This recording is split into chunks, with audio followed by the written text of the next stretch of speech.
Aniaya pacar karena cemburu sang pacar masih dapat pesan WhatsApp dari mantannya. Theo Putrajaya ditangkap tim Reskrim Polsek Seberang Ulu 2 Palembang di tempat persembunyiannya di kawasan Ogan Komering Ulu Timur.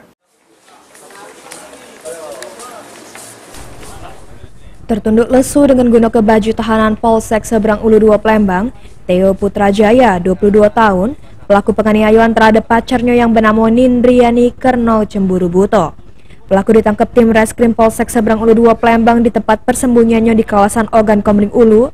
Kapolsek Seberang Ulu 2 Palembang, Kompol Bayu Arya Sakti mengungkap kejadian penganiayaan tersebut terjadi di Jalan Jaya Indah Kelurahan 13 Ulu Palembang, tepatnya di salah satu kosan di kawasan tersebut. Motif penganiayaan itu karena sehari sebelum pelaku selik HP korban dan sang mantan pacar dari korban masih sering ngirim pesan WhatsApp ke korban. Korban dianiaya pelaku dengan cara menendang paha sama nabok pipi korban sebanyak 4 kali. Jadi untuk modusnya mereka sebenarnya adalah pasangan, maksudnya adalah berpacaran, yang mana gara-gara cemburu si tersangka memukul korban atas nama Ella ini.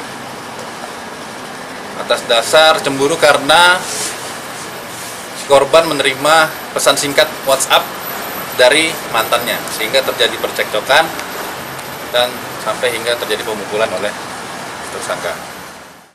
Atas ulahnya tersebut, ini pelaku sudah meringkuk di sel tahanan Polsek Seberang Ulu 2 dan terancam pasal 351 KUHP dengan ancaman kurungan penjara paling lama 5 tahun. Heru Wahyudi, PAL TV.